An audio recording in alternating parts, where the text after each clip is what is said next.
Well, hi, welcome back to Painting with KQ. I'm Keith, and today we're working on finishing detailing this picture, which is called The Breath of Autumn. It's a bridge, and we've had a couple of special projects to do, and this is one of those. So today what we're looking at is trying to draw our viewer's eye into the painting. So the sun is coming from this direction and is illuminating especially this section here, part of the bridge over here. So this is being illuminated by the light as well. So in balancing to bring the viewer's eye into the picture, one thing I knew, this couldn't be brighter than this, because the viewer would get to this spot and not be pulled into the painting. The same with this. I didn't do a lot with the water here because I wanted the viewer to be attracted to this. So right in here is our focal point, and there's enough color strength in these trees to pull the eye out here. It's also the reason for these little flowers here, these vines. They would probably grow in an area like this, but part of that is, again, to catch the viewer's eye and bring it back to recognize the focal point. The shadows now are over here, they're in here, and back there. Now what I did, I just smudged a little bit of color in here to give you the feeling that that's back in the distance, but I wanted there to be life in these areas, but I didn't want it to take away from the focal points. So I've got our usual little bit of highlighting colors here. And there's just a little bit, just a drop of this, that, and the other thing. And what I'm going to do today is start in the back. And one of the things I note is that the sun is sneaking and hitting these rocks here. It's probably coming between those trees, definitely hitting this. But these are rocks along here. If you can see those, they need a little more light. So what I'm going to do is take a very bright gray, mostly white, with just the slightest little dab of black color, and I'm going to put a little water to that so I get good flow with my brush. And we're going to go in here and just touch a little bit of color on, so you get the feel that the light is definitely hitting this stuff in here.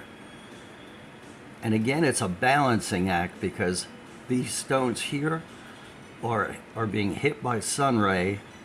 This is in the same general area, so it may not be very descript, but now you can tell there's light hitting these rocks.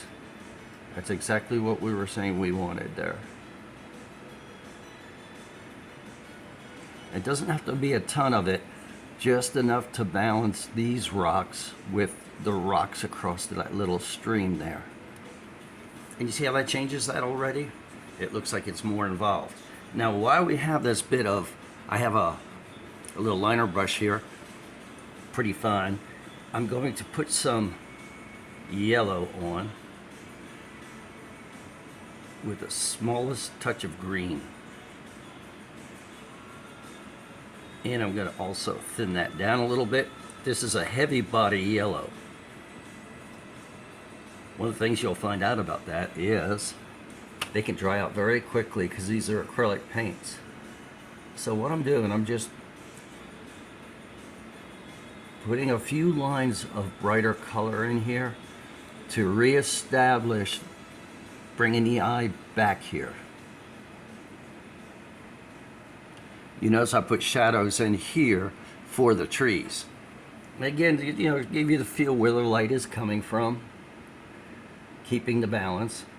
Now, compositionally, I've said this before, and I feel it's kind of important. When you're working on your initial composition, where the main players are going, who's going where, and that kind of thing. For me, the more items I have, the more complicated the composition, the more personally I need to plan. I'm just trying to make sure I get a good representation here across all those rocks. If it gets a little bright, just give a little smudge. But they can stand some color because the light is definitely in this area.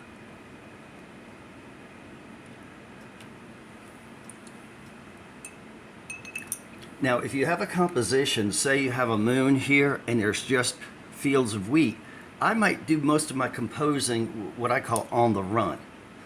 But in this particular case, you could see there's a lot of different players involved. So I had to do a little more planning than I do with this piece. And as a rule of thumb, that's what I look at. The more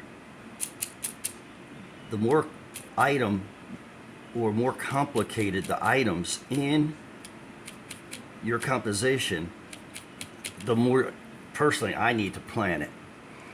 Now this tree with the red in that, I feel like I could have a little more light color over here. And for me it was important to kind of move the brush around, dance it around. I want to keep the dark. I also want to have this light bringing the eye up and in, like we've been saying. Draw the viewer back here. See how that little bit makes it kind of a little more interesting. Now I'm going to take kind of a flat liner like this, and I'm going to touch some of the branches. For me, it was important to get these branches coming over the bridge to sink the bridge into the painting, just like you would do with, say, weeds and grass around rocks. You all know how to do that. It just brings the piece into the composition.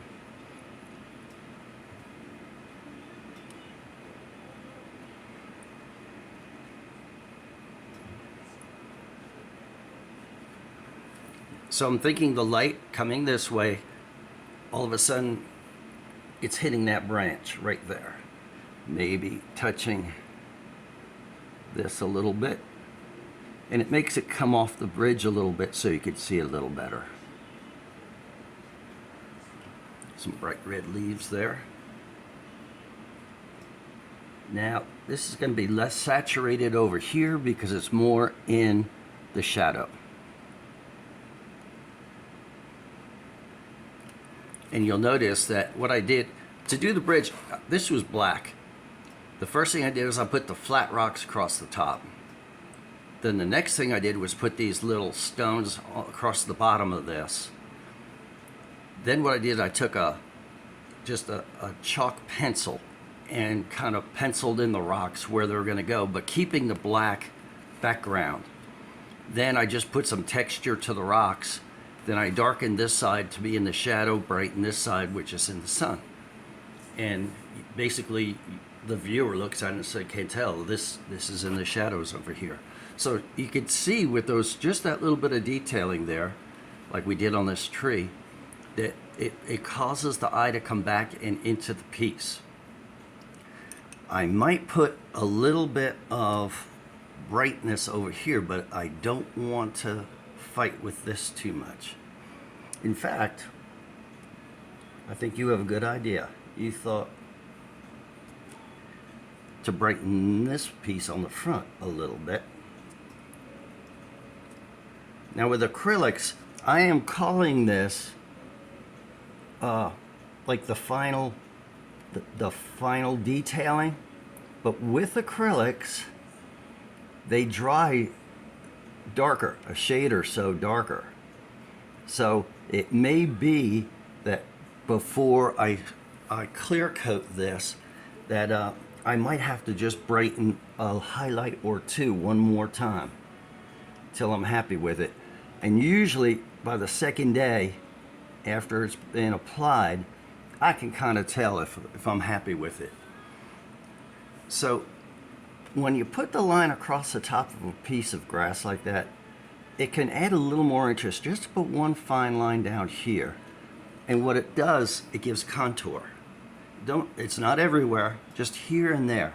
And it gives it another little point of interest that the background is kind of detailed. That will also help catch the eye.